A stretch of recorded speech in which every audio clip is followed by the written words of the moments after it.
He screamed my name into the dust like a prayer, and then went utterly silent, fingers curled around my wrist with a strength that did not belong to human hands.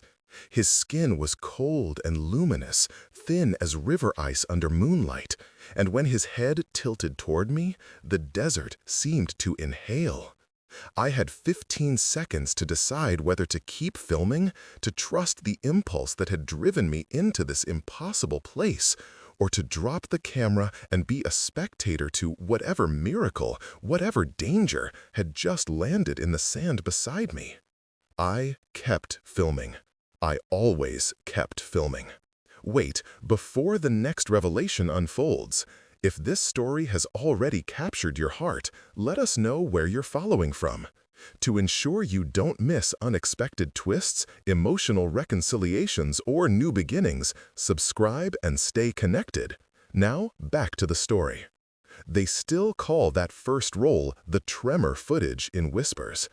I call it the moment my life bifurcated. The Marina before memory, and the Marina who learned what it means to guard a secret with a lover's ferocity. I was 25, broke, and so hungry for a break that my hands shook whenever I pressed record. The desert had been a rumor, an old radio tip about lights and antennas and something that fell like slow snow. I took the bus out of the city with a camera rig my mother pawned a ring to help buy, with cheap boots and a notebook full of questions I couldn't afford to answer. I was not prepared for the height of him, for the way his shoulders rose above the dunes like a statue made of light. I wasn't prepared for the sound his breath made, sea salt and wind through glass, or for the intelligence in his eyes, which carried the slow patience of a star. He couldn't speak in words the way I understood them. His language arrived as color in the air around his mouth, little filaments of light that shivered and braided into shapes when he tried to tell me where he'd come from. Later, I would learn the translator implanted beneath his collarbone would render some of his thoughts into syllables, but at first there was only gesture and the camera's unforgiving eye. He touched my face once, a motion like a benediction, and I felt, ludicrously, as if someone had turned the tuning knob on the sky. Then there was panic, a low mechanical whine in the distance that tasted, in the desert heat, like the flavor of consequence. We couldn't know then that someone was coming to take him away. We only knew we had one breath each, and I was not going to waste mine. The government, the world, would later choose 1,000 words to describe what followed. Hoax, hysteria, hoarding of technology. At the time, it was only a decision between leaving a being to die in the sand and dragging a piece of alien light back into civilization with me. I put lice, because names anchor, and I needed to anchor him, into the back of my aging van the way you scoop up a child from a river. He hummed against the seats like a thing with its own weather. I drove without a map, without a plan, and the footage in the camera recorded my hands on the wheel, my lungs too loud, the moon a blade on the horizon. My editor's instincts told me not to publish anything until I had context, until I could frame a narrative that would survive skepticism.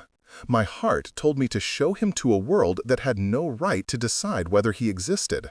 Those two impulses would fight for years. When the first ambulance of men in plain suits arrived at the van, 2 hours later, a sirenless incision of law into my life, they moved with practiced certainty. They called themselves agents, technicians, a team assembled by some bureaucratic ring that could have swallowed a moon. They asked questions I couldn't answer, took blood from lice with steady hands, photographed his luminous skin until he quivered. I remember the face of one of them more than his badge, Dr. Asa Morrow, because he didn't look at lice like a specimen.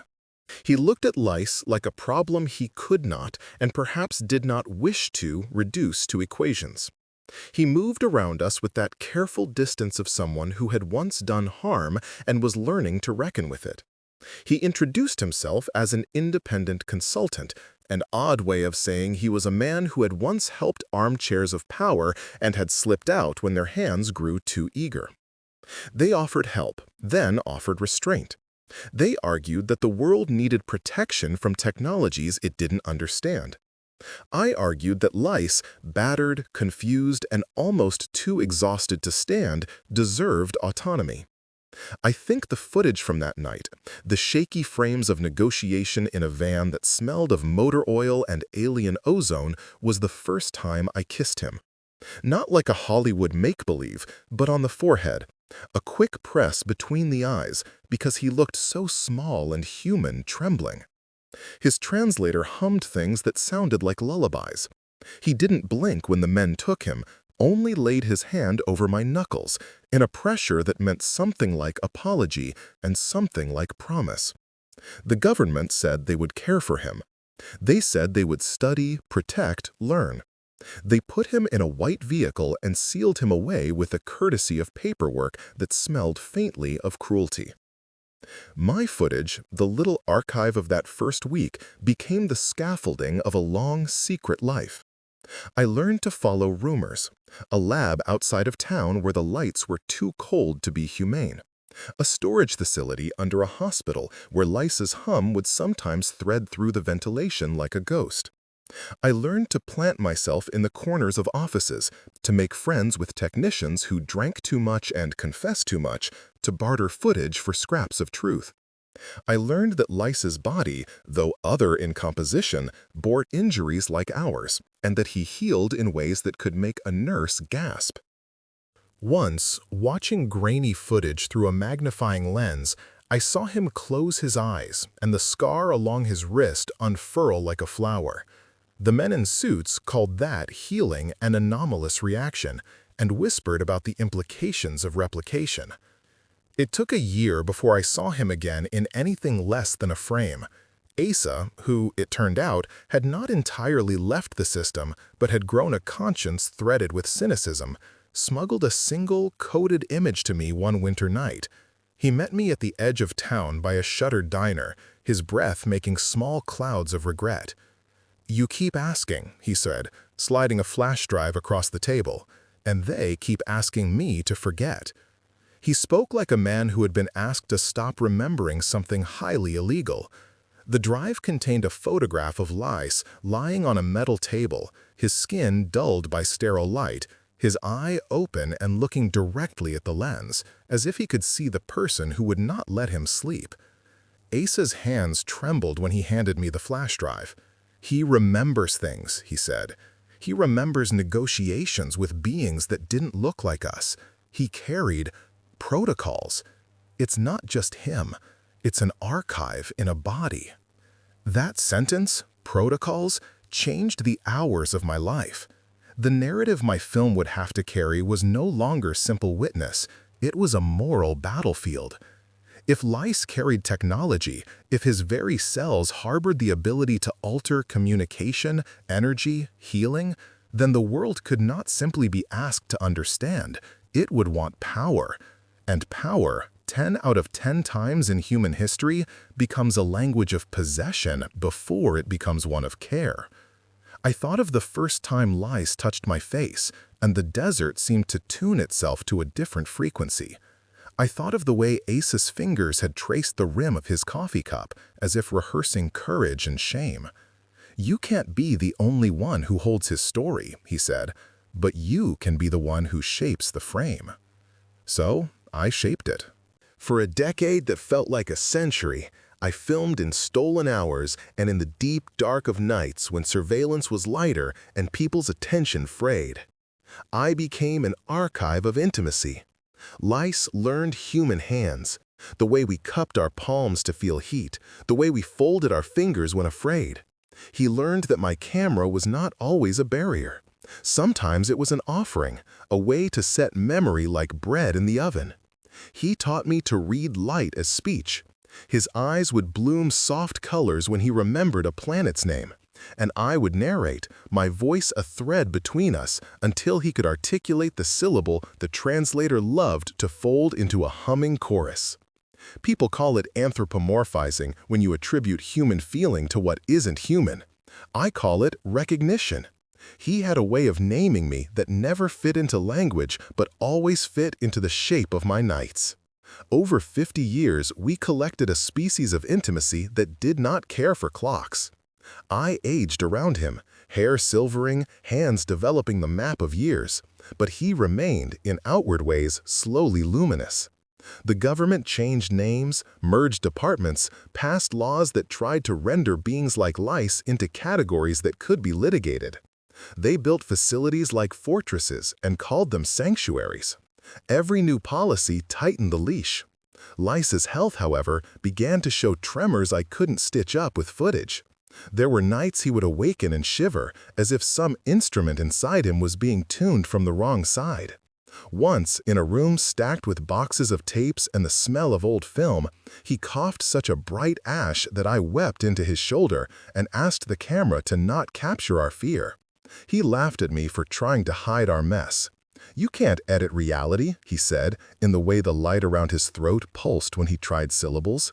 "You can only choose when to amplify it." There was a moment, 10 years in, when I held a transfer drive up to the light and considered what it would mean to share our life with the world, to press publish and let the cascade of truth flood every feed, every living room, every shallow judgment. To do that would be to risk him being taken forever, to risk the men in suits deciding his body was a national resource. To hide it would be to allow them to frame the silence. I hovered my finger over the upload button more times than I can count. Each time, someone, Asa, a technician with a conscience, a friend who remembered nights with strange lights, would send me a scrap of warning and a scrap of hope. They said if the world saw, something unfixable would happen. They were right. They were also wrong in ways that would sting me for decades.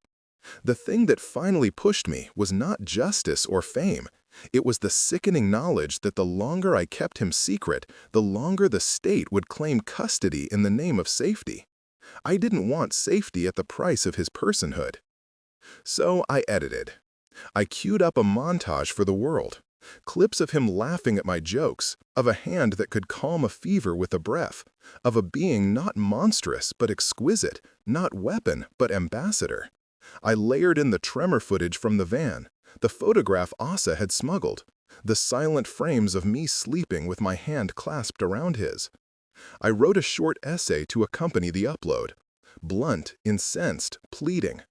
My finger hovered over the key to send us out into whatever would come next. I pressed it at dawn because secrets seem more honest at dawn, and then I went to make coffee and wait for how the world would answer. The upload time crawled like an insect. I watched the little bar fill with the same unnatural patience Lai showed when he waited for me to finish a sentence he could not parse. For a breath, a single human-length pulse, I believed the world would blink and open to us. Then my phone buzzed. An anonymous number that might as well have been the plane suits calling me back into a van. My screen lit with a single line, "Take it down." No signature, no badge, just capital letters like a command, and the old, small panic in my chest that felt like conference rooms and fluorescent lights. I did not take it down. I let the bar finish, watched the thumbnail glow with my face and his hand, and hit publish. The upload was an act of naming a thing for the first time. Lice, residue of other skies. Marina, woman who had learned to translate light into love. I hit send, and my hands went cold and my heart went hot. Then the immediate world did what the internet always does. It bent towards spectacle. The first dozen views were friends and a few curious strangers. The first comments were disbelief and the inevitable fake. I slept badly that day, cradling my phone like a talisman. By sundown, a friend called me to say the footage had gone viral. By 10 that night, my inbox was screaming with messages that felt like tiny court summons, offers, threats, prayers, promises. By midnight, it was chaos. Then, in the small hours when desert nights go incandescent with stars and fear, my feed blinked out. Gone, deleted, scrubbed of every trace, like someone had taken an eraser to the world. Every link redirected, every mirror removed. The comment section spun with confusion and anger. Conspiracy forums claimed victory and lamented censorship in the same breath. 36 hours later, a corporate platform sent a legal notice in sanitized language. My email from an official-looking address said with icy politeness that my content had been removed and any further disseminations would constitute a violation of law. The message closed with a sentence that felt like a threat dressed as care. Further dissemination jeopardizes public safety. Jeopardizes public safety. The phrase sewed a frost into my bones. When I tried to find the copies stored on my own devices, I discovered something worse. The files had been corrupted. Not just removed, corrupted. The metadata was wiped clean. The thumbnails scrambled into noise. My drives hummed like they were grieving. I had backups, of course. Every obsessive archivist builds redundancies.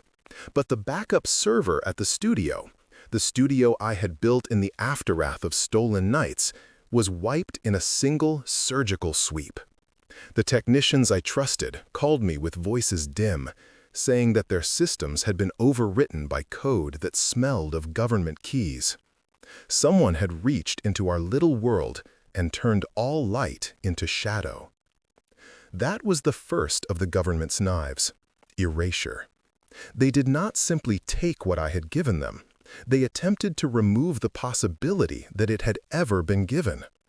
Erasure is intimate violence, an attempt to declare that a life, an argument, a love never happened. In the weeks that followed, they redoubled this violence with smear. A public affairs officer, at first avoiding my calls, then relentless, appeared on television to talk about national security. They used the language of risk.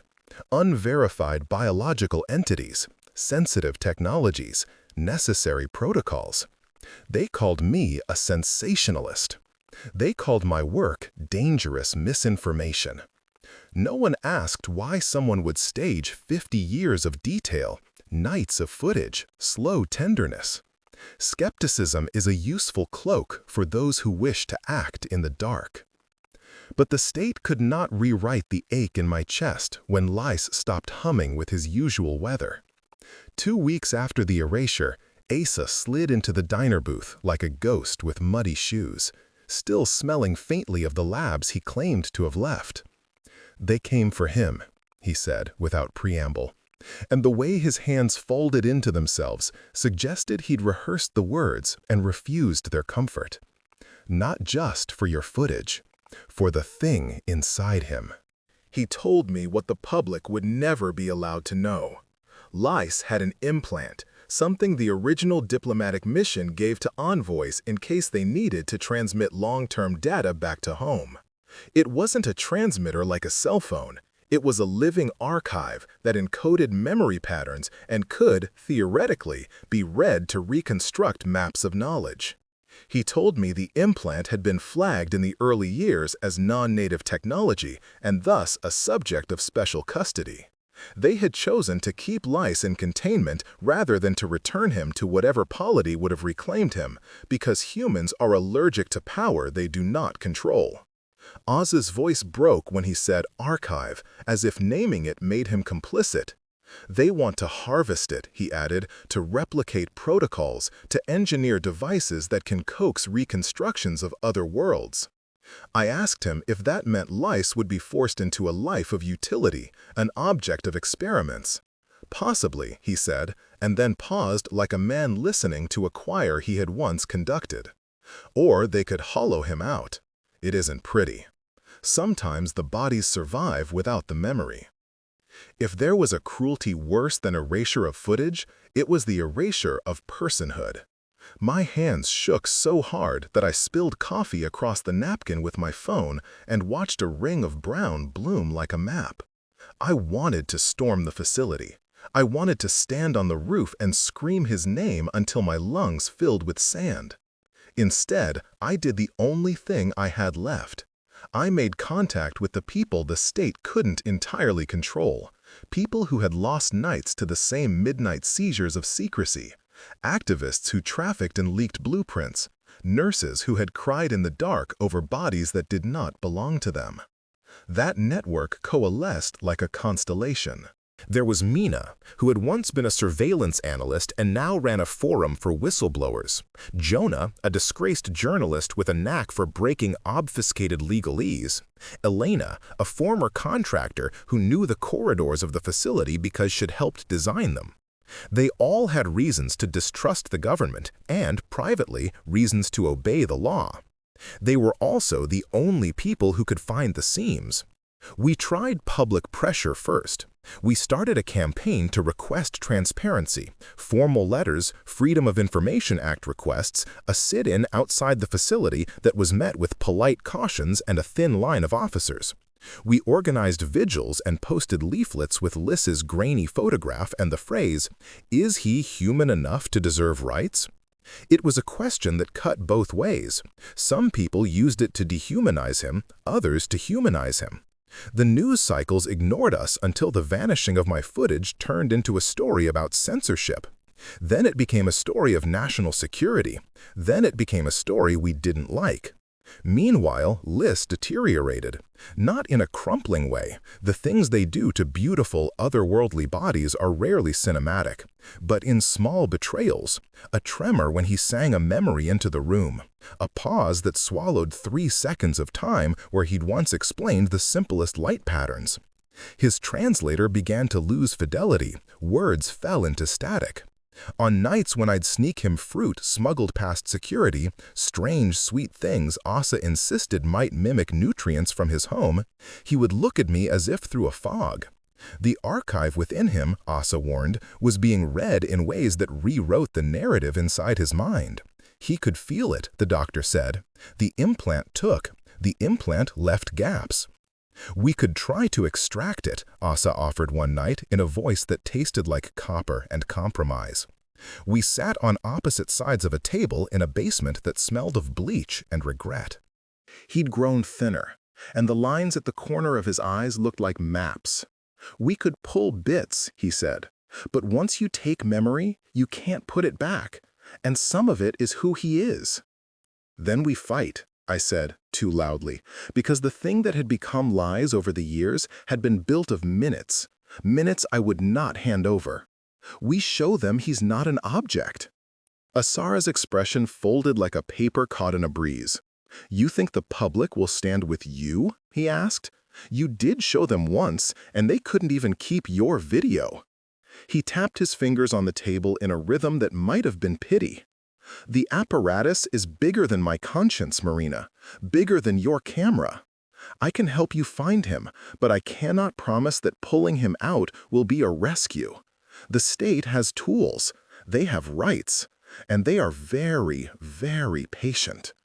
We moved into the kind of conspiracy that films romanticize, but life usually renders ugly. Late-night stakeouts, passport forgeries, hides masquerading as laundromats. We made plans with the same mix of courage and desperation that successful lovers make when the world demands their separation. Every plan carried risk.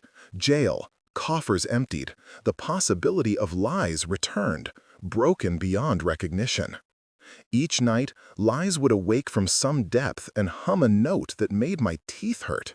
He would reach for me, and in the dim, he would ask, without words, if it was worth it. The answer was always yes. You don't keep a life you love by being neutral. The push and the pull in those months were tidal.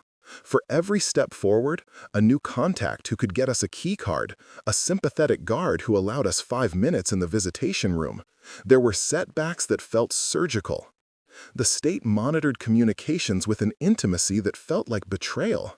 A messenger we trusted disappeared for 2 days and returned with eyes that had been shaved by fear. A hard drive we thought was off-grid was confiscated in a sweeping raid that included houses I once drank in and studios I once called home. The net tightened. And yet, between the assaults of bureaucracy, intimacy grew in the small places that were mine. When we had 5 minutes in a visitation room, Lies taught me to lay my head against his chest.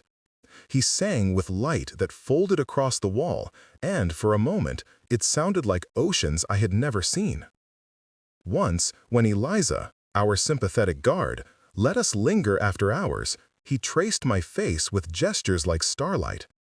He taught me a syllable that opened up as a laugh in his throat. It tasted like salt and home. When he pressed his forehead against mine, the translator converted the pressure into a single broken phrase: "Do not let them take memory." It was plea as love. It was the first time he had asked me, in the smallest syllable my camera could not fully render, to be brave on his behalf. There were nights when I lay awake and imagined a different life. Lies sitting at a table in bright sunlight, laughing, the implant dormant. He'd walk through a garden full of plants that pulsed with familiar light, and we would be watched only by birds and neighbors who understood. But reality leaned the other way. The state tightened protocols, and they began to prepare for the kind of extraction Asa feared. Legal instruments shifted: emergency orders, health guarantees, protection clauses that read like velvet cuffs. They announced committees to evaluate the ethical implications and appointed men in excellent coats to discuss steady, scientific stewardship. They called it carefulness. I called it a slow, polite theft. The real fracture came on a silver morning when a van with no markings stopped outside the facility, and a single-lettered envelope found its way to my door. Inside was an order of custody and a line I repeated until my throat bled: immediate transfer for national preservation. There was a time-stamped notice. There was a list of legal authorities. There was no human name. They would take him within 72 hours. When I called Asa, his silence said more than his speech ever had. "They're going to move him to a secured facility," he said at last. "Farther. The implant's readings have spiked. They say there's risk. They say it's for everyone's good." I thought of the 50 years that had braided us together. The nights of teaching, of films, of laughter, of small, sacrificial deceptions to get him apples that tasted closer to home. I thought of the corrupted files and the men with white coats who spoke of harvesting. I thought of the vanishing upload and the feeling that someone had already tried to steal not just images, but the right to remember. I folded a map into my pocket, packed the camera that had become a wrist, and went to the place where the state kept its secrets. I told myself the story the way lovers tell themselves final vows, that we would do this together, that I would not let them take what made him whole without a fight. I told myself the story because without it, I would have simply been terrified. As I drove toward the facility, the desert held its breath. The sky had the bare, honest blue of a day that would ask for proof. My hands were steady on the wheel. Inside the glove compartment were photographs Asa had smuggled. The ones that proved lice had been more than a subject. They were the frames of the life we had made. I would need them to remind any sentinel who looked at me that what they were about to do was not technical. It was erasing a person. The state could call it preservation. I would call it theft, and I would use my shots and my stubbornness and the memory of a hand on my wrist to make a noise they couldn't scrub. They called our movement romantic and naive. They said emotion was poor evidence. But the world that takes its proofs from the cold often forgets that the warm is what people die for. Lies had once taught me that light could be language. I had learned to speak it. Now, as the facility rose in geometric certainty ahead of me, I planned to use the only grammar I had left: presence, witness, a camera, and a heart that refused to stop narrating. When I stepped from the car, the air slashed my face like a promise. I carried only a camera, a passport with a forged exit stamp, and a resolve that had no margin for second-guessing. The push and the pull of the last months had thinned my world to a single axis: save him or lose him. I did not know then what it would cost. I only knew I could not let them make his memory into something they owned. I crossed the threshold into the place where they kept promises that had always been conditional, and my hands remembered every frame I'd ever taken of him, waiting like a litany in a dark chapel. They moved him at dawn. I wasn't there when the doors opened. I had been held back, by rules I had obeyed for years, by a polite officer who remembered my face from photographs and told me I could not enter because the custody orders were active, because the law said so. I watched instead through the surveillance I had bargained for, a tiny feed that Asa had rigged to show me the external corridor, pixelated and delayed. The frame showed men in unlit vests, faces like blank masks, carrying a stretcher covered in white the way you carry something you do not yet name. For a fraction of an impossible second, they turned the sheet like a book's page, and there was Lies. Pale, eyes like halves of planets, the translator beneath his collarbone a faint humming seam. They wheeled him past the glass where I stood, behind the crowd of relatives and journalists and bureaucrats who had come to witness the official removal of an inconvenient miracle. My camera, tucked beneath my jacket like contraband prayer, recorded the moment from a blind angle. In the feed, his fingers flexed. A color like bruise light flickered around his mouth, and then resolved into a pale silver that I had learned meant confusion. He scored the air with the faintest pattern of light, an old greeting perhaps, or an attempt at consolation. No one around him seemed to notice. Someone in the crowd shouted, and the noise rose. Questions, accusations, a woman screaming that she had seen the footage, that the world had been robbed. The officials reacted with ritualized calm. They placed an arm across a reporter's lens like a benediction and announced that Lies would be transferred for urgent, controlled, national preservation. They used the words as if they were medicine. I felt the feed go out like the end of a prayer. Assam met me in the alley behind the facility with eyes that had the sleep of someone who had just given up a vital organ. They moved him before breakfast, he said. He looked smaller than the man who had once smuggled a photograph through a diner window. He smelled of antiseptic and sulfur.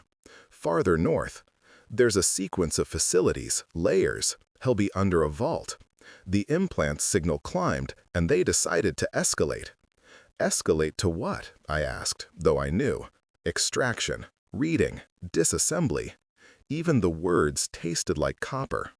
They have tools now that will map neural foldings, pattern memory, Asa answered. We're not talking about a simple scan. They're talking about reconstruction. Reconstruction means they can re-simulate the archive in machines. Once it's simulated, they can iterate on it.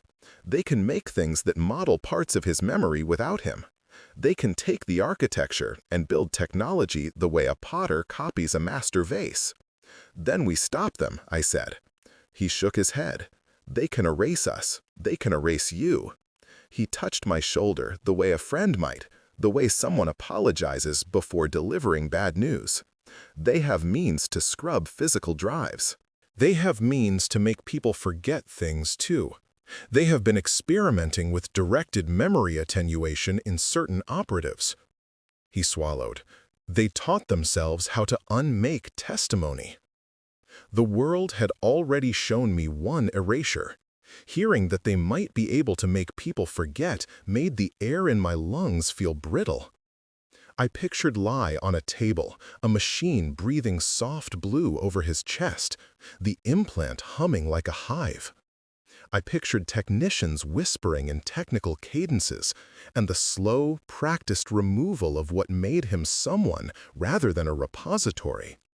I pictured myself and everyone I loved, and wondered if they would wake some mornings with holes like missing teeth, memories of laughter someone else could not account for.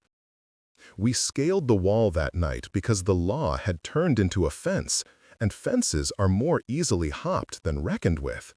Mina provided the rope, thin and bureaucratically unremarkable. Jonah drove us in a van decorated with the tourist decals of a band that had faded in 1997. Elena handed me a clipboard with a forged authorization so persuasive in its folding that I felt guilty merely touching it. We moved like people rehearsed in courage, tense, hopeful, foolish. I carried the camera anyway. I had to keep seeing him. Even if the state took his mind apart in slow pieces, I would keep holding a mirror to the small, indestructible fact that he had loved and been loved. We breached the perimeter of the second facility at midnight in a rain that smelled like iron. The security was nothing like in the movies. No lasers, no obvious armed platoons, but a slow, institutional grind of checklists and checkpoints that leaned on language and forms. We relied on people in offices who still had compassion as a private sin. There was a guard who had once nursed a son with asthma and who now let Jonah stand, explanationless by the ventilation duct, until the night shift passed, and a friend on the inside nodded to him with the kind of small gratitude that buys complicity.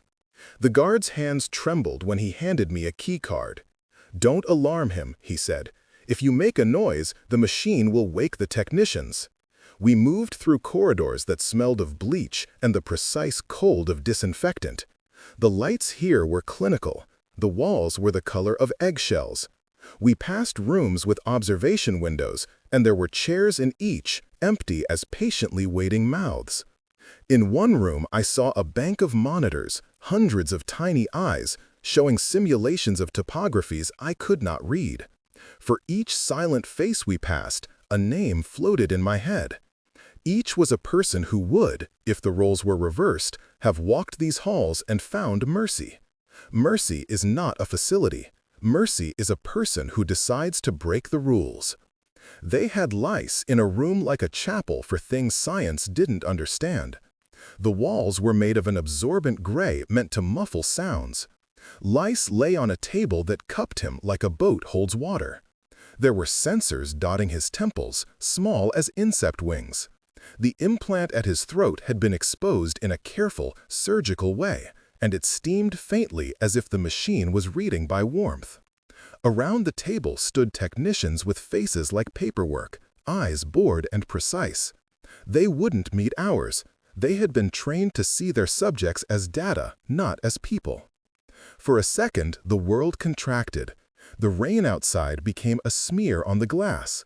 Mina pressed her hand against the observation window until I wanted to break it with my mouth. As I watched them, Lice's hands flexed, and he reached, not in a way that could cross glass, but in a way that sent light into the room like a ripple. It made the sensors stutter. For an instant, one of the technicians, young, maybe a child once, looked at Lis's face, and his expression softened in a way that made me want to cry out that I knew men like that, men who had been taught to slice a life into parts until they could not remember what it felt like to be whole. We had prepared for extraction. We had not prepared for the thing the technicians did next. A man in a gray jacket pushed a cart that whirred like a small world. It was the machine Asa had warned us about. He fitted it into alignment, and Lis stirred like someone losing a dream. He looked at us, at me, across layers of safety glass, and a color I had come to call home constellation flared across his throat. He tried to form a syllable. The translator on his collarbone converted it into a fracture of sun. The machine began to hum. The room filled with a smell like petrichor and ozone and the itch of things being rewritten. "Stop," I said, but it was not a command that reached technicians. It was a personal plea. Asa moved then, like a man who had been banking graces for one emergency. He had a code. He'd smuggled in a device that sang a frequency the implant would find familiar. He whispered something I couldn't parse into his palm, and the device's hum braided with the machine's, like two people trying to hold a conversation over a din. There was a jolt through the room, and everyone looked at the console. For a beat, the machine hiccuped. The reading on one monitor went mad with color. Lis's hands clenched and then relaxed. For a shining second, he looked human and horrified and aware, and he met my gaze as if to tell me, "They're trying to read me. They're trying to make me into a map." "Now," Asa said, and Mina understood. She smashed the observation window with the blunt side of a fire extinguisher she had taken from a corridor where procedures always assumed the worst and never the possibility of kindness. The glass spiderwebbed, and alarms announced their betrayal in a rising, clinical keening. Everything after that became fast and cinematic the way violence always becomes under pressure. Technicians turned like men surprised out of rehearsal. Security surged. The machine that had once hummed with the authority of 100 meetings started to shift its operations to defense. Jonah fought a man with credentials who smelled like bleach and regret. Guards came in barking the language of orders. The room dissolved into noise. Commands, the clatter of medical trays, the breath of lice on a table that no longer felt like a cradle. A hand closed on my wrist, the hand of lice, and its touch was cold and impossible and somehow full of pleading. He pressed his forehead to the glass where mine had been seconds before, and the light around him flared, as if he were trying to imprint us into the room. "Hold," I told him through the cracked glass. He could not hear me. He only hummed a pattern that Anna, a technician we'd bribed once with coffee, recognized as a plea for delay. The pattern softened the alarms for a fraction of a second, like a language that asked the world to remember. They detained us. They cuffed our wrists with polite efficiency. They separated us into rooms that smelled of antiseptic and the wrong kind of courage. They were thorough but clumsy with tenderness. You could feel their training fighting their humanity. Mina sat with her head bowed and whispered words I would later learn were an exile of grief. Jonah kept hitting the walls with his hands, not because he believed it would change anything, but because he had to move. Elena pressed a photograph into my palm, the frame Asa had given me of lice in a lab coat, blinking at a nurse, a proof that he had been more than data. In the holding room, a woman who introduced herself as a legal liaison recited the reasons the state had for its actions: biosecurity, preservation, the public good. She used phrases that were meant to anesthetize outrage. When I asked about the implant, whether they intended to use it to model technologies, she smiled, a smile that tried very hard to be private law. "Protocols are in place to ensure ethical engagement," she said, and I realized the word ethical had become a costume for a system that had already decided. Her eyes, though, glanced sideways at me, as if to ask whether a confession would buy us mercy. "We will guarantee that no personal harm comes to the subject," she added, and in her voice, guarantee meant subject to interpretation. They allowed me to see him one more time before they transported him north. Through a slatted barrier designed to make us feel safe, I watched Lice stand with a gait that was not yet defeated and make a motion with his hand that I could not parse as anything other than goodbye. Asa, who had been led into a separate room, met my eye through the observation glass and mouthed, without any sound, a plan. It was brittle and pure. An identity, a route, an emergency warrant he might be able to fake. It was not a rescue. It was a desperate step. When they wheeled Lice away, he looked back, and for a moment our eyes met. He blinked as if to anchor himself to one human memory, my face, before the door sealed and the cart rolled away. The machine that had been aligned to read his mind sang like an indictment. Somewhere, a line of code erased a file I had loved. Somewhere, a protocol closed like a fist. I felt it in my gut, an ache like a missing tooth. They sent Lice farther north under the shroud of a legal fiction and under armed escort. The state had learned the language of secrecy very well. Asa promised me one last thing: I will find the seams. And then he was folded into an interrogation room, quiet and small. The liaison promised that Lice would be treated well. Her eyebrows carried doubt the state had taught her to hide. In the weeks after, the world would call our breach a crime, a reckless act of compassion. They would call the state's response necessary. The truth would be neither wholly clean nor wholly corrupt. What remained was a fracture. It ran deep, between those who believed in an untouchable public good and those who believed that memory and personhood were not commodities. Between the system that could orchestrate erasure and the small, defiant network that said, louder by necessity, this is not a thing to be owned. For us, it was more personal. They had taken him into a room of machines that promised knowledge and perhaps death. They had left behind his scarred hands, the videos I had stowed away in compromised drives, the archive of light and laughter. They had left the emptiness in the places where warmth used to be. And yet, in that emptiness, I found the sharpest, strangest seed of resolve. They could corrupt drives, they could scrub servers, they could even teach operatives not to remember the face of a being who had saved them. But they could not, no matter their tools, completely unmake the morning when his hand had closed over mine in a van, or the way he once taught me to speak the silence between two breaths. Memory, when carried in bodies and in bones, resists bureaucratic tidy-ups. We had fractured, but fractures sometimes produce edges that can be used as tools. I tucked those edges into my chest and began to assemble a new plan, one that recognized the depth of the danger and the tenderness of what we had to save. The state had assumed we would break quietly. They had not accounted for the stubbornness of those who love in languages that the law does not speak. Lies was gone, into the machine and into the hands of men who meant both study and ownership. I was left with a trail of cracked glass, a band of conspirators who smelled of coffee and desperation, and a camera that now recorded only the inverse of absence, the proof that someone had been here. In my pocket, a photograph Asa had given me kept flickering like a memory. I pressed it to my mouth like a benediction and whispered to the empty room, to the memory of him, and to the universe that had once given us this impossible contact. I will not let you be erased.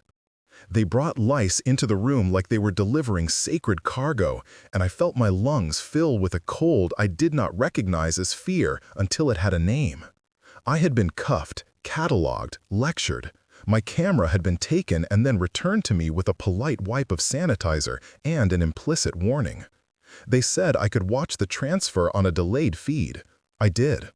The feed showed his silhouette like a small luminous island moving through a sea of sterile white coats. When he looked up and found me behind the glass, through the crowd, through layers of law, his light trembled as if balancing the memory of my face against a machine that wanted only pattern. He held on to that memory long enough for me to swear, aloud and private, that I would breach anything to bring him back. Asa's plan came to me in fragments and guilt. It was the sort of plan that asked people to become brave in complicated ways. A falsified convoy route, a temporary server blackout timed to a legitimate power outage, a sedative cocktail drawled over the right mouths by a nurse who had once been a mother. It asked Mina to break protocol, Jonah to break bones, Elena to break the record-keeping. It asked me to do the one thing I had promised never to, use my footage as bait. The plan would broadcast Lys's presence to a narrow circle of collaborators, enough to make his custodians paranoid, to pull technicians away from their consoles, to create the sliver where we could cut him out and run. It was small, surgical, intimate. It relied on love more than ordinance. We moved with the clumsy grace of desperate people. Mina drove a utility van with a logo that had peeled into nothingness. Jonah held a crowbar like prayer. Elena fed our forged papers into a printer that smelled of toner and adrenaline. Asa carried an old colleague's credentials and a device the size of a shoebox that hummed with a frequency designed to lull the implant into a private conversation.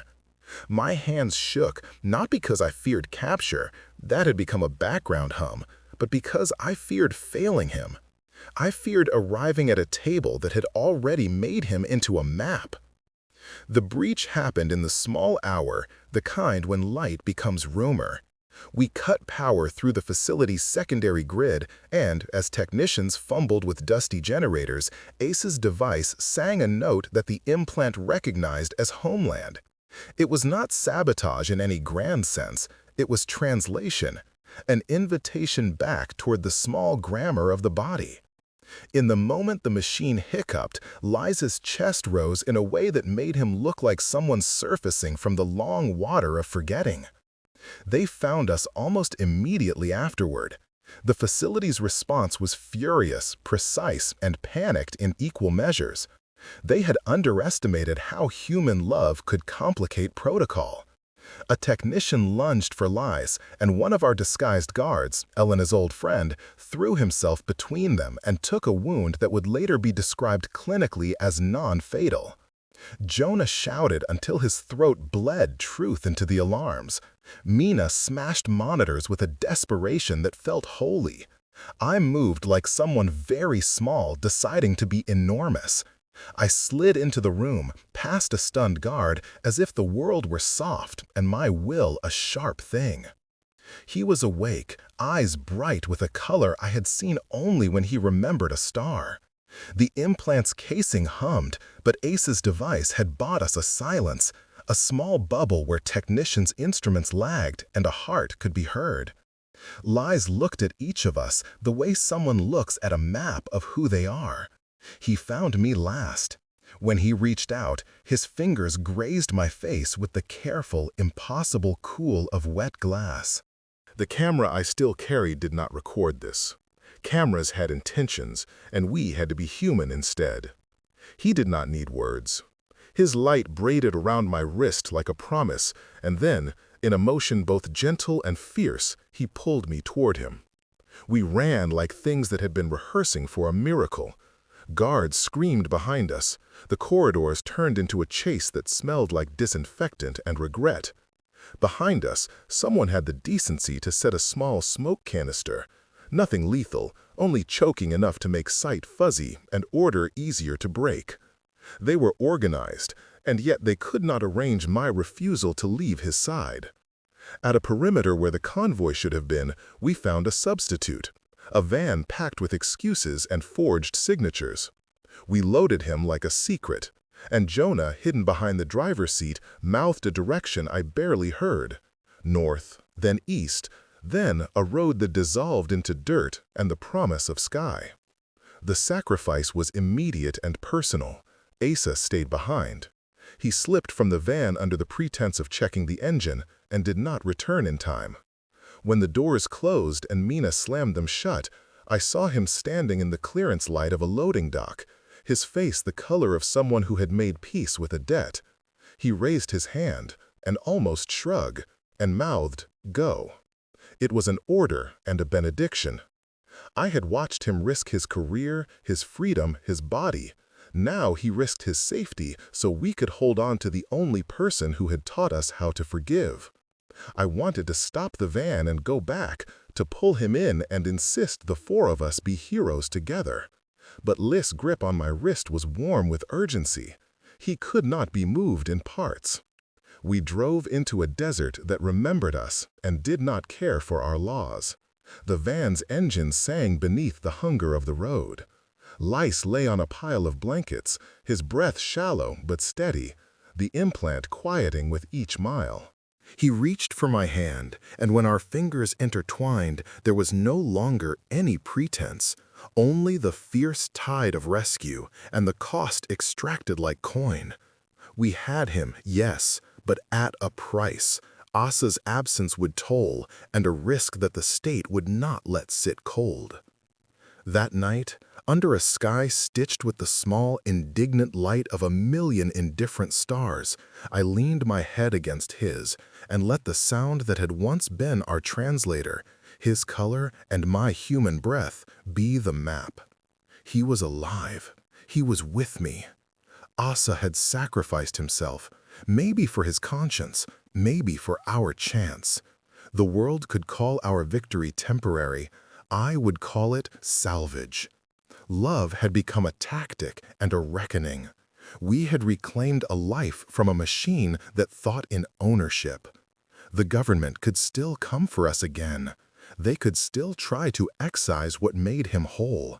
But for the moment, broken, shaky, bound by 100 small lies and one large truth, we had each other, and that was rebellion enough.